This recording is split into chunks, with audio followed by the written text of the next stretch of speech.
Hello again, and welcome to my front porch, where I haven't taken down the Christmas decorations yet, even though we're into the new year. Don't worry, I'll get them down probably by, I don't know, Valentine's Day.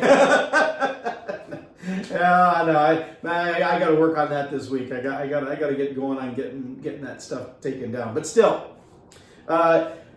we are now in a new year, and I'm very happy to be in a new year. And a lot of people are very happy to be in a new year because they're like, oh, we leave 2020 behind us. Well,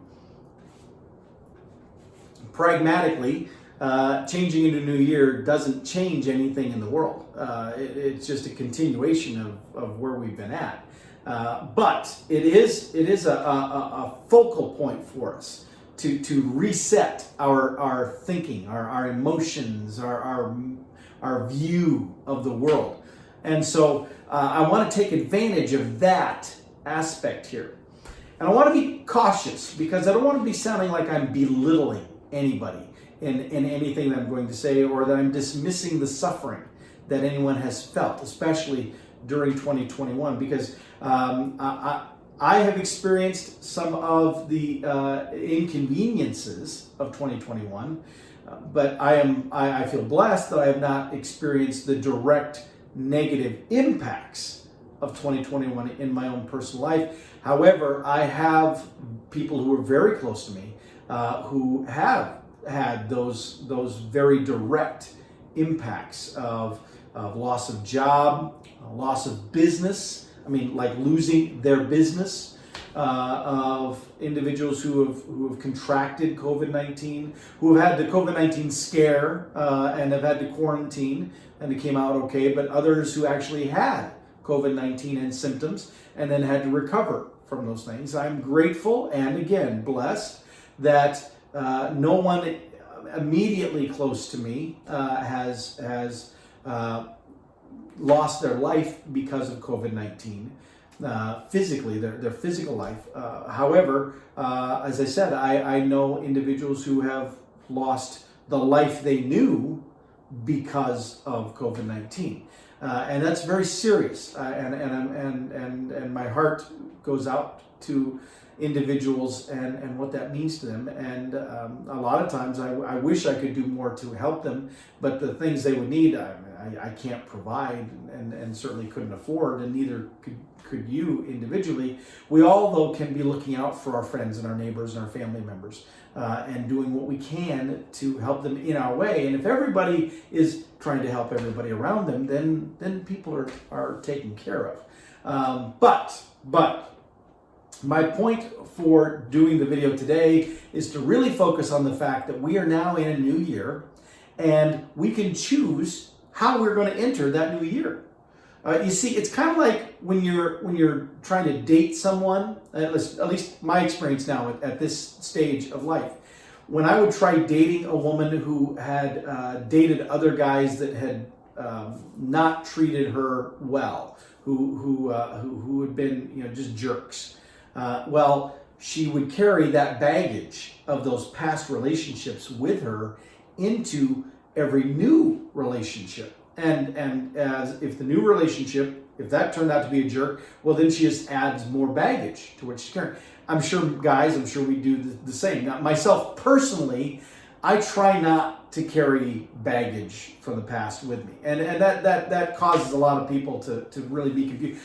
Some people think I'm faking it. Some people think that I say that, but that's impossible to do. No, I just choose to not dwell on the past. Now, there are a few small bags that I do carry. I'm not saying I'm perfect in this regard, but in general, I've learned to let things go, to not dwell on the past, to not dwell on those things. I learned my lesson from things, but I don't dwell on those things. I don't carry that with me.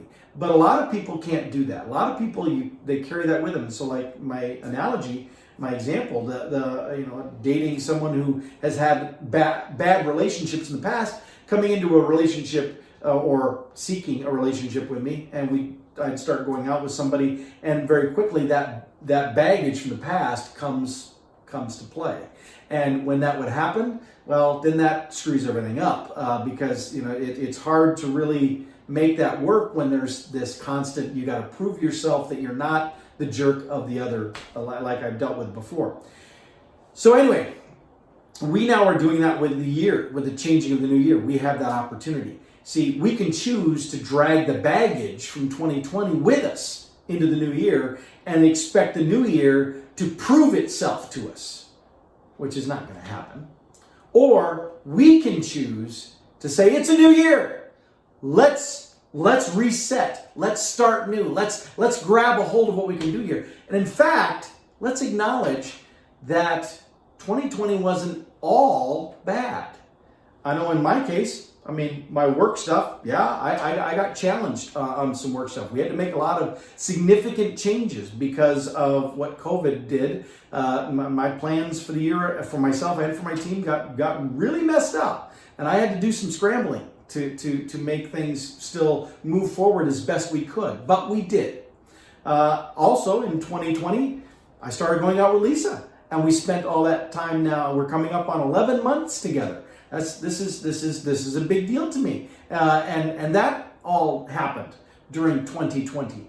And during 2020, the Filipino American Society of Iowa, that I serve as vice president of the board for, we were not able to do hardly any of the events that we normally would do during the year. So instead, we spent some of our time doing community service events, helping and serving others in the community.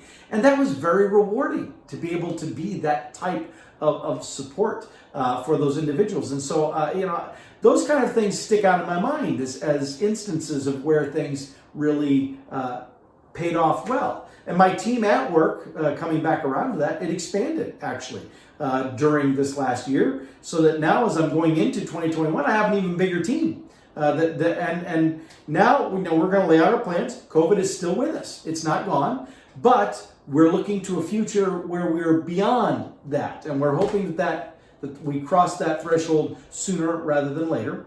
And so we're planning accordingly for that kind of process.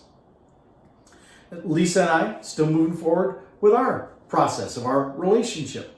And all of us can do that. All of us can decide that we're moving forward. We can dwell on, can you believe how bad 2020 was? You know what? Think of 2020 as the ex that you don't like and let it go. Just let him go. This is not the year of dwelling on the past. This is the year of the phoenix.